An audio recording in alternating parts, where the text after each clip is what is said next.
Donc, on va passer à une séquence sur l'Europe et les initiatives. Donc, je vais inviter Claude Divin, Guillaume Berthy et Aude à venir faire leur présentation. Donc, l'idée, voilà, je vais laisser Romane peut-être aussi animer la séquence. Donc, on a une première présentation par les cellules Europe et INRAE sur les actualités des politiques européennes et les appels à projets. On va lancer donc cette session en vous parlant avec Bertille et Aude de ce qui se passe au niveau européen.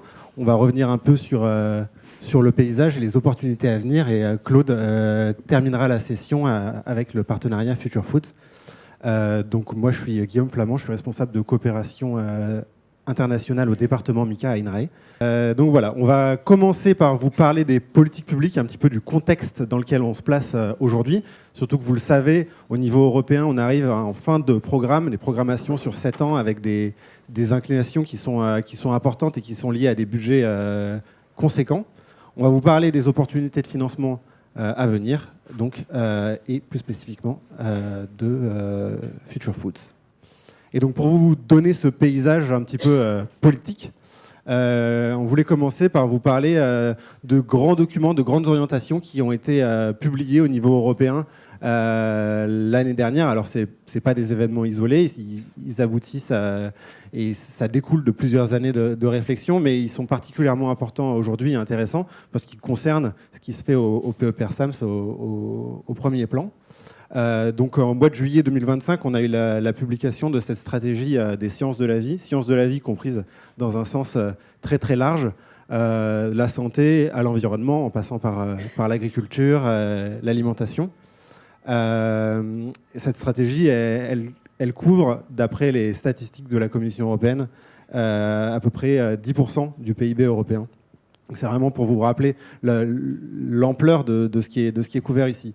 Et ce qui est intéressant, c'est qu'avec cette stratégie, la Commission elle veut mettre en place des jalons pour que l'Europe soit l'endroit dans le monde le plus attractif pour les sciences de la vie.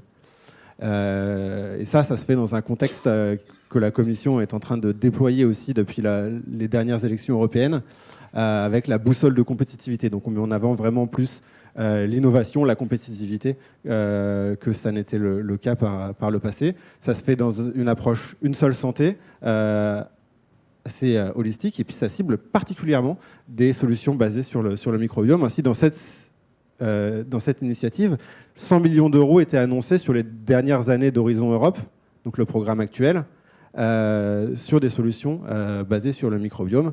Et on a annoncé une initiative One Health Microbiome qui correspond à une CSA, une action de coordination et de support qui est dans le programme actuel. Tout ça, c'est en train de se construire avec des stratégies qui sont établies sur plusieurs années. On a eu la stratégie Food 2030, je ne sais pas si vous en avez entendu parler. On est en train en ce moment de réfléchir aux prochaines étapes avec la stratégie Food 2040. Donc on va vraiment insérer tout ça dans un système global.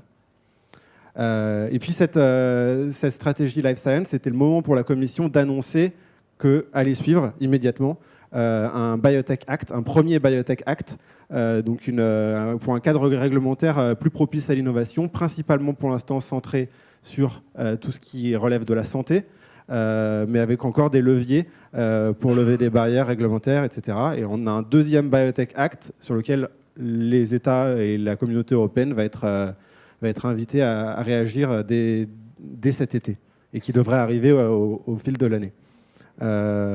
Donc voilà, et en plus de ça, dans cette stratégie Life Science, il y a l'idée de renforcer la confiance et l'adoption de l'innovation et de son utilisation. Donc voilà, on a un cadre qui est vraiment fertile et qui va dans le sens de ce qui se passe dans le PE-PERSAMS avec des financements qui arrivent. Et ça se confirme également dans le Biotech Act qui est sorti et dont Bertille va vous parler. Merci. Merci. Donc, bonjour à tous, Bertille Folio, je travaille à l'INRAE en tant que chargée d'affaires européennes et donc je vais vous présenter un petit peu plus dans le détail le EU Biotech Act 1, donc celui qui est vraiment axé santé. Guillaume l'a dit, les biotech, on le vend en poupe à l'Europe et sont considérés comme un secteur sur lequel il faut investir parce que clé pour la résilience et l'indépendance de l'Union européenne. Ce qui explique cette proposition de législation. L'objectif, c'est de rester dans cette dynamique de compétitivité, d'innovation au niveau européen. Donc on retrouve les 3 axes similaires à la Life Science Strategy. Le premier, c'est de renforcer l'écosystème de recherche et d'innovation européen. Le deuxième, c'est de créer un environnement propice au développement et à la mise sur le marché des biotech. Et le troisième, c'est de favoriser l'adoption et l'utilisation des biotech. Donc l'acte, il est rédigé avec axé autour de 7 piliers. Le premier vise à renforcer les capacités de recherche et de développement par le financement de projets considérés comme stratégiques et à fort impact. Le deuxième vise à soutenir les investissements, donc en mobilisant des investisseurs publics et privés pour venir soutenir les entreprises et les projets biotech. Le troisième vise à rendre l'Europe leader sur tout ce qui est biosimilaire. Quatrième pilier, on retrouve l'intelligence artificielle et son intégration dans le développement des biotechnologies. Le cinquième pilier, il vise à rendre le cadre législatif plus encourageant pour l'innovation, notamment en comparaison avec les concurrents chinois et américains qui ont des cadres plus flexibles et plus simples. Donc là, l'idée, c'est d'essayer d'anticiper les progrès scientifiques et technologiques dans le domaine de la biotech. Ensuite, il y a toutes les questions de biosécurité, donc prévenir les usages malveillants, garantir un haut niveau de protection de l'environnement et de protection sanitaire. Et puis, toute la partie renforcer les capacités de biodéfense et les produits à double usage civil et militaire. Et enfin, cette législation, c'est ce qu'on appelle une législation omnibus, c'est-à-dire qu'elle va emporter dans son sillage la révision de toute la réglementation qui est associée aux biotechnologies, donc que ce soit les essais cliniques, les médicaments vétérinaires, les substances d'origine humaine, donc tout sera aligné au niveau européen. Donc ici, ce que je viens de vous présenter, c'est la proposition de la Commission européenne telle qu'elle a été faite en décembre 2025. C'est maintenant en cours de négociation entre le Parlement européen et les États membres. Et puis, comme Guillaume l'a mentionné, il y aura un deuxième Biotech Act qui va arriver, qui va être proposé par la Commission à la fin de l'année. Il y a une consultation qui va bientôt arriver pour consulter les organismes de recherche. Et là, l'idée, c'est de faire vraiment une politique transverse structurante pour être leader dans le domaine des biotechnologies de manière intersectorielle. Donc, ça couvre tout ce qui est agriculture, bioéconomie, environnement, énergie, défense, c'est beaucoup plus large que ce premier acte qui est vraiment dans l'idée de répondre à l'urgence sectorielle dans le domaine de la santé. Et je passe la parole à Aude. Bonjour à toutes et à tous, merci pour l'invitation. Donc, Aude Rimbaud, je travaille au sein de la cellule Europe de l'INSERM. Et donc, au-delà du volet réglementaire qui est particulièrement riche actuellement à Bruxelles, simplement pour vous souligner que la période est aussi riche d'un point de vue des financements européens, puisque commence à se négocier dès à présent le prochain programme cadre, donc le prochain budget de la Commission européenne qui sera de nouveau établi donc, sur 7 ans entre la période 2028-2034. Et donc, la Commission européenne a publié à la mi-juillet dernier donc sa proposition d'un futur et nouveau programme Horizon Europe. Le nom semble être le même, établi à 175 milliards d'euros. Donc elle propose de doubler le budget par rapport à la période passée de 2021 à 2027.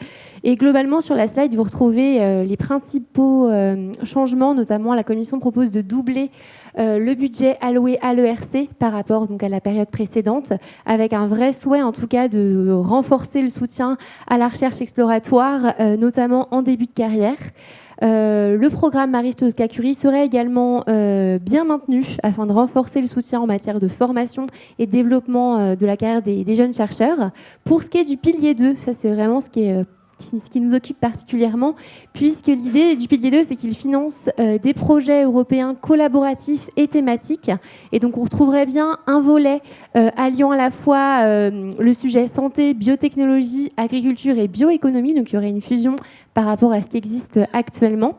Et il y aurait également donc, une collaboration dans le cadre du Fonds européen de compétitivité. Donc, les négociations se poursuivent côté Parlement et Conseil. Donc, on est particulièrement attentif à ce volet. Et par rapport donc, au Fonds européen, à l'EIC, European Innovation Council, l'idée serait de multiplier par 3 le budget. Donc on voit vraiment un shift de la Commission européenne vers des projets en innovation. Et par rapport au 4e pilier, ce qu'il faut retenir, c'est qu'un souhait de la Commission de soutenir à la fois les infras de recherche et de technologie. Donc là, il s'agit juste de la proposition de la Commission qui est en cours de discussion côté Parlement européen. Vous avez peut-être entendu du rapport LR en cours de débat. Et puis également, les États membres sont en train d'émettre leur position. Peut-être de façon un peu plus opérationnelle pour vous, en tant que membre du PEPRSAM, ce qui peut être intéressant, c'est de rester en veille par rapport aux opportunités qui peuvent venir, et puis également pour bâtir votre réseau au fur et à mesure. Donc il existe plusieurs outils qui peuvent être utiles ou être en étant à la fois impliqué en tant qu'expert évaluateur ou groupe d'experts auprès de la Commission européenne. Il y a également la plateforme Cordis qui vous permet de rester au fait des projets donc en lien avec les thématiques du PEPRSAM, ce qui peut vous inspirer par rapport à des projets que la Commission a pu déjà financer par le passé ou avoir des idées de partenaires.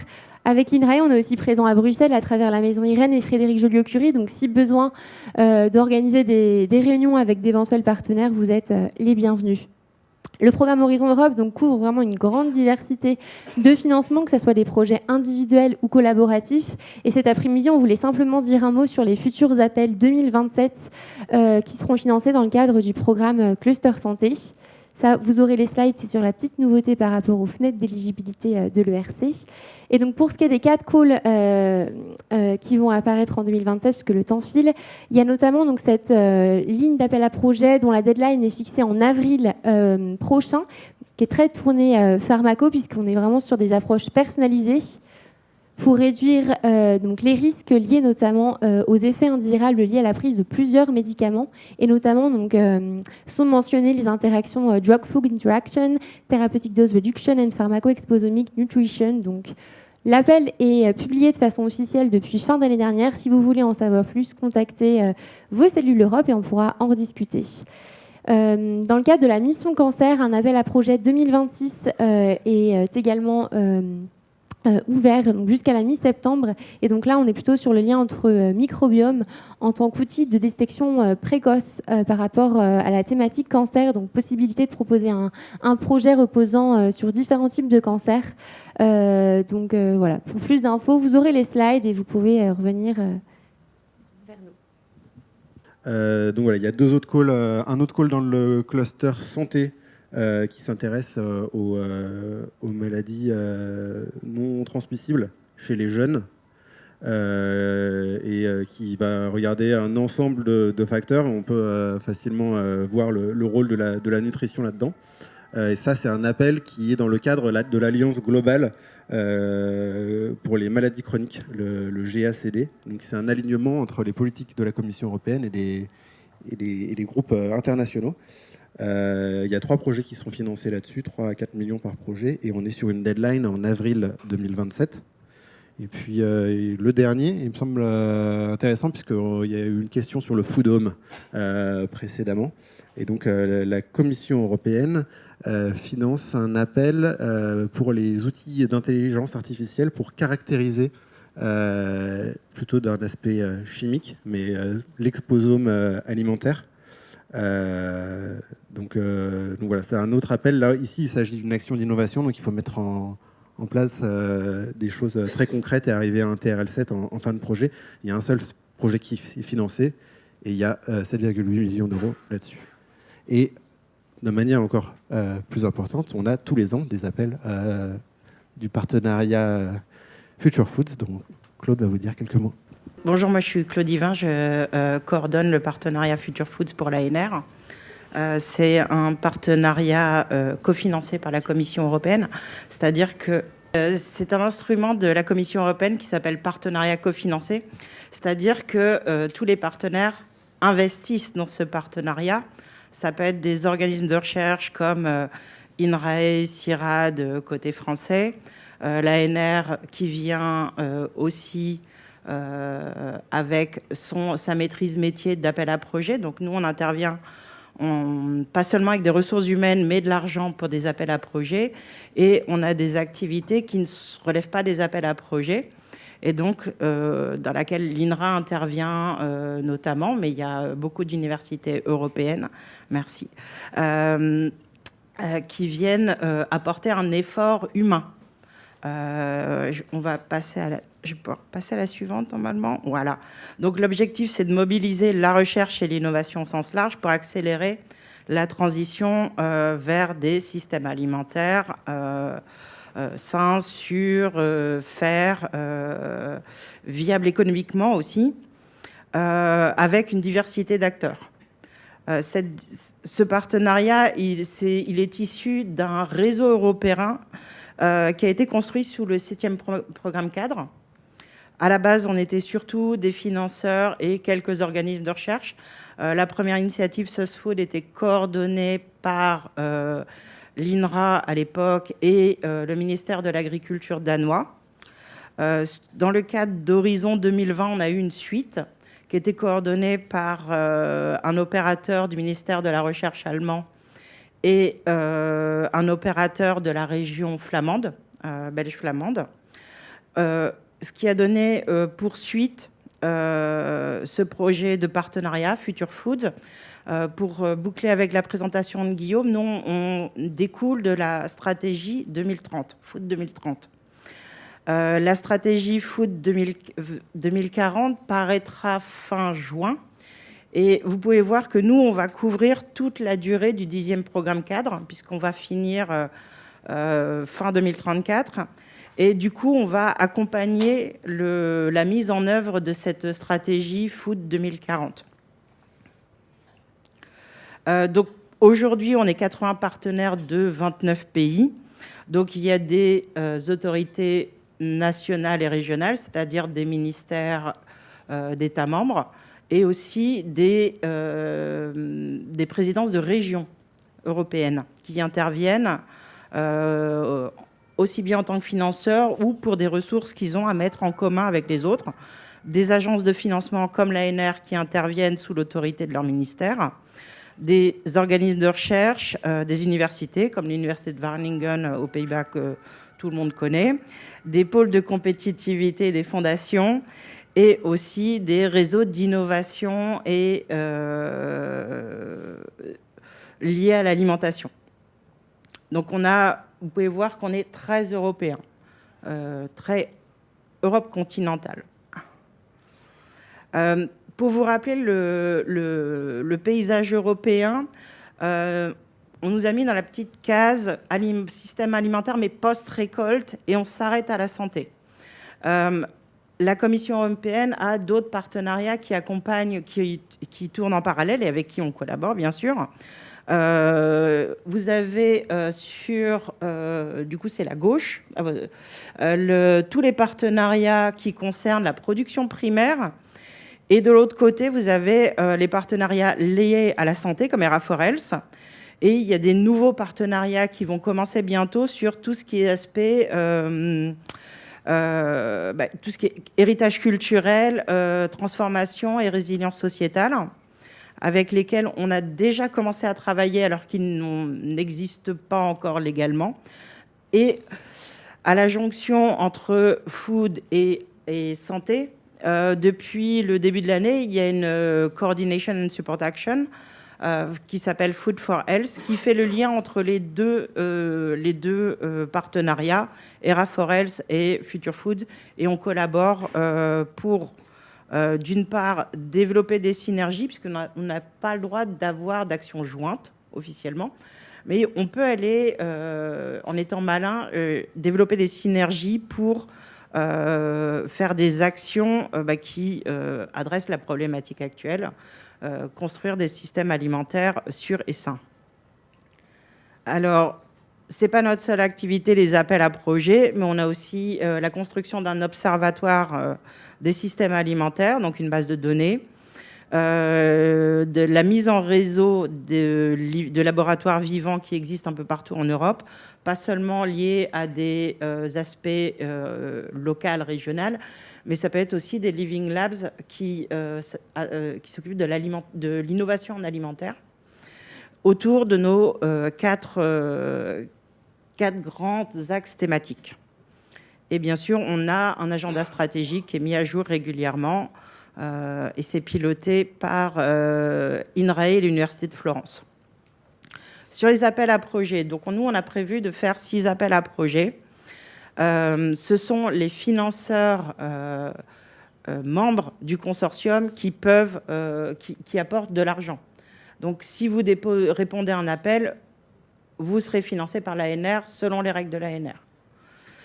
Mais on vous demande de travailler avec d'autres. Ça fait partie des conditions.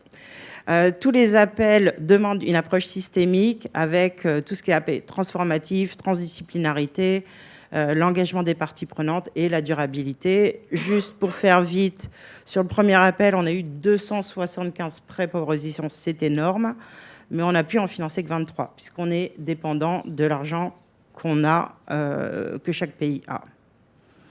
Sur le deuxième appel, on a reçu 224 pré-propositions. Il y en a un peu plus d'éligibles que la dernière fois, donc c'est quasiment autant. Et on espère qu'on pourra en financer au moins autant que la dernière fois. Et le prochain appel devrait être publié en octobre-novembre. On n'a pas encore commencé à travailler sur la thématique, mais c'est des thématiques qui découlent de notre agenda stratégique qui est disponible sur notre site internet. Et je vais conclure là parce que le temps est limité. Merci beaucoup.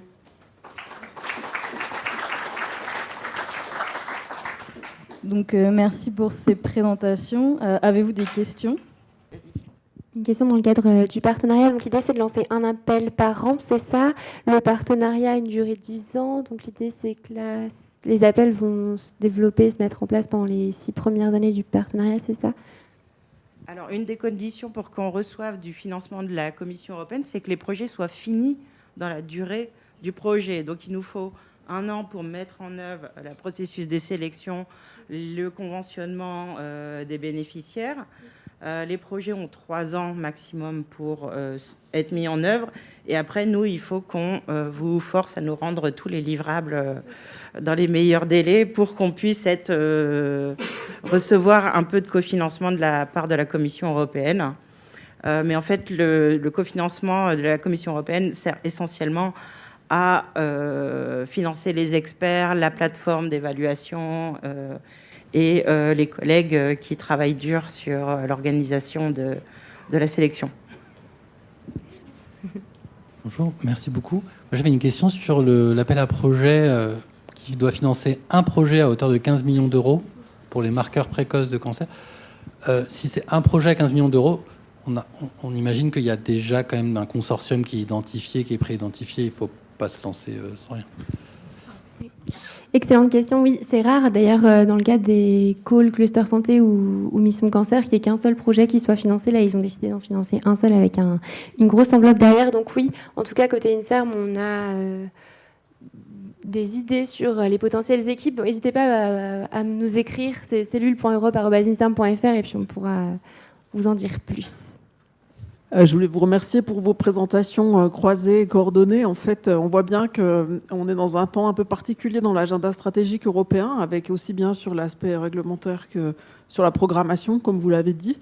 Donc c'est vraiment le moment aussi, là c'est plutôt un appel pour la communauté SAMS, en fait, sur des besoins de financement qui pourraient dépasser ce que le PEPR pourra vous apporter, parce que malheureusement, on n'aura pas la capacité de financer tous les projets. On le sait déjà, comme l'a montré Evelyne ce matin, vu le succès de l'appel. Donc n'hésitez pas à faire remonter aussi vos souhaits de topics ou de propositions de thématiques à faire remonter. C'est le moment maintenant où on peut contribuer à la programmation. En fait, c'est un peu particulier. Voilà, merci. On se retrouve à 16h35.